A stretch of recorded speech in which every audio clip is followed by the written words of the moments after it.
Did you know that the Crystal Palace built for the Great Exhibition in London was the largest building in 1851? Now, how do you think this came about? Well, the Industrial Revolution marked a shift in social, cultural, and economic life, mainly within increasingly urbanized cities. The increased density of people led to the creation of modern philosophies and expectations of the built environment. William J.R. Curtis cites that industrialization changed the size, shape, and relationship of buildings in the cityscape, disturbing pre-existing conventions of representation and exacerbating uncertainties about the basis of style.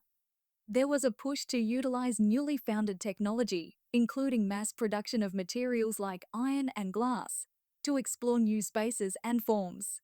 Urbanization in the 19th century also came with new problems like pollution, disease, overcrowding, lack of open space, and public infrastructure, which would inspire new typologies such as railway stations, bridges, market halls, exhibition structures, shopping arcades, galleries, museums. It should also be known that at the time the position of engineer became increasingly prominent in design, as structures showcased their construction over traditional designed ornamentation. The Crystal Palace was designed by Joseph Paxton, a known English horticulturalist, architect, and engineer with an enthusiasm for nature and advocate for industrial potential as a driver of design. Paxton based its design principles off of his past work in 1841 at Victoria House on his Great Conservatory. He would also take his idea of prefabrication and on-site construction, but implement it on a larger scale for the exhibition space.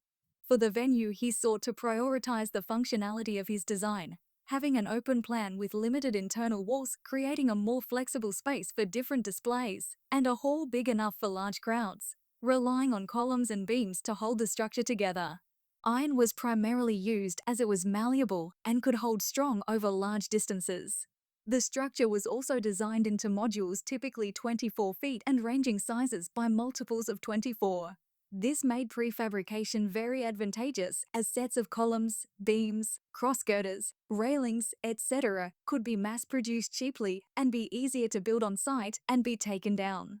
As a primarily modern building, the Crystal Palace still held on to traditional referencing as a form of localizing it to visitor, using textiles, vegetation, and historical reference to Roman arches.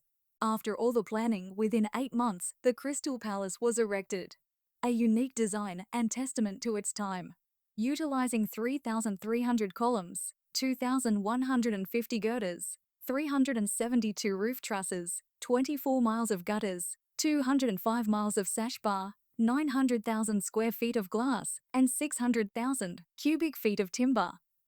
George F. Chadwick remarks it as a highly successful essay in modular construction, utilizing mass production, standardized, prefabricated components capable of rapid and economical assembly and dismounting on such a large scale.